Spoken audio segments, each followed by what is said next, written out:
Welcome back to Yahoo Finance Live. If you know anything about hair, you probably know what a blowout is. And if you know what a blowout is, you probably know the founder of our next company here. Alli Webb is the founder of Drybar. She's joining us now to discuss, the impacts of the pandemic here, as well as how entrepreneurs are going to have to shift around with all the changing things here in 2020. I want to bring on Yahoo Finance's Melody Hom here as well to discuss all of this with us. And Alli, I appreciate you coming on here. I know you're very busy now, hosting a new podcast here in Raising the Bar with Alli and Adrian. We'll get to that in a second. But first, just want to talk about kind of all the changes that businesses like yours are going through here. Obviously, it's a bit of a strange time. You've talked to a lot of entrepreneurs about grappling with things. Not sure if everyone's always prepared necessarily for a pandemic, but you have to be prepared for everything. So talk to me about what you've heard in terms of not only just how your business is impacted by all this, but also what you're hearing from entrepreneurs grappling with unexpected changes.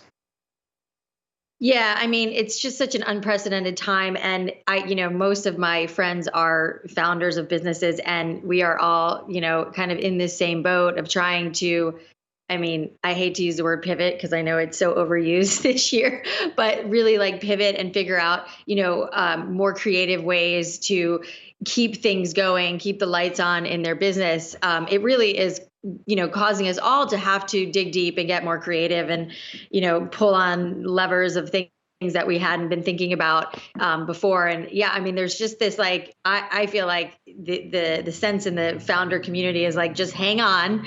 And, there is a light at the end of the tunnel with all the vaccinations coming now. And, I think if we can all just kind of, hunker down, and there's so many adjustments that you can make as a business owner, to do your best and hope you can kind of weather the storm, if you will. And I think that's kind of the mentality of everybody, that this is going to pass and we will get back eventually. And the silver lining and the good news, for me, I think for my businesses and my friends' businesses is that, everyone's going to come out very excited to get back, getting their hair blown out again, getting massages again, all of the things that we miss so much will be, people will be coming out in droves, I believe, after this. So fingers crossed.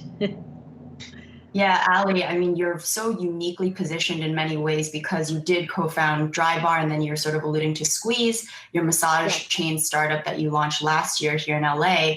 How has it been for you? You're not in an executive role in either of these companies anymore, but you are kind of close to the ground. You're an advisor for both of those companies. What would be one kind of really practical piece of advice that you've imparted with the team that I'm sure morale has been really tough during this time? I really think that if businesses can hold on and get creative in, working on things that can be gearing them up to come back, I think that the silver lining in all of this is that women and people, I think about women because I think about hair, are going to be coming out in droves once we are able to go out again. I mean, when we reopened Drybar, women, definitely started coming in again. They've been dying to get back into Drybar to get their hair blown out again. So I think, like many other businesses out there, once we have the green light to open up in full capacity again, there's going to be a huge kind of rush. So I think business will return. And now the name of the game is holding on and getting creative in your business, working on things in the back end that you may not have always had the time to because you're in the throes of running your business on the day to day.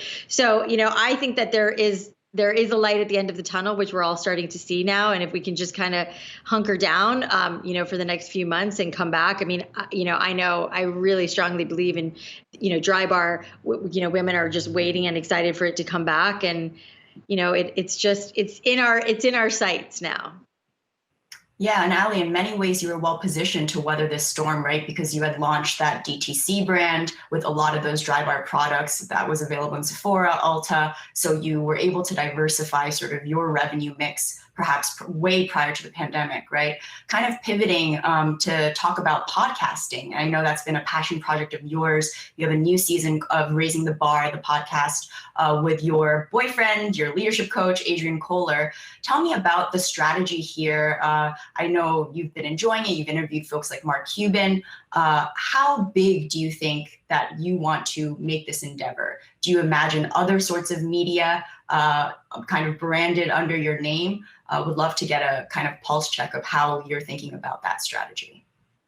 Yeah, well, running Drybar for the last 10 years, and being someone who didn't go to college, I definitely feel like I've gotten an MBA in business, and I've learned so much along the way, and that's really been the impetus for the podcast, is like giving back and talking to other entrepreneurs and founders and talking about their experiences. And now with Adrian, who, yes, coaches founders and executives for a living, we kind of dig deeper and we kind of ask more personal questions about kind of the building of the inner building, the inner working, if you will, of people who are building a business. So the stuff that people aren't really talking about has been really fun, and I really enjoyed being on the other side of it. And it's really just about getting into these conversations and being a place where people can go to learn about business and how it feels to run a business, and the ups and downs and all the things that come with being a founder, especially, in a time of a pandemic, which none of us really have any experience with. But I think talking about those things has been really great on raising the bar. And I do really enjoy that role. And it'll be interesting to see, what comes from it, for sure. And Alli, just a quick follow on that. Today, of course, we hear Prince Harry and Meghan Markle striking a deal with Spotify. There's a lot of money to be made, right, in the podcasting world. And to our broader discussion, it's been an easy pivot for people to record in the confines of their home, to be able to have, a quick interview seamlessly. You would never know that the production quality was off. How much do you anticipate, in the future, as you seem to be enjoying this opportunity, for you to really monetize this and make this sort of a full-time career for you? Yeah, I mean, I think it's on par with a lot of the other things that I'm working on right now, which includes it's not happened yet, but I'm working on my second book, which is more of a memoir of like my life and my story and all of that stuff. And, I think the podcast space is really big, especially right now, because, we are walking a lot and we want kind of to be inspired, and the relatability to, people like me and now Meghan Markle, not that I'm comparing myself to her, but just to have that like real authenticity that you get through a podcast, where it's like it feels like someone's talking to you in their living room, is such a great opportunity, and it's such a way to connect with people, which I think is really what it's all about, and I think why podcasts are so big, and it will continue to grow. Just getting more information about the people you love, and yeah, so it's been a really fun endeavor for me, and I hope to keep it going and get more and more interesting guests on it and get into the conversations that people really want to hear, the good stuff. Certainly some exciting endeavors lined up there. The founder of Drybar, Alli Webb, it's good to talk to you, and our thanks to Melody Hum as well for joining in on the conversation.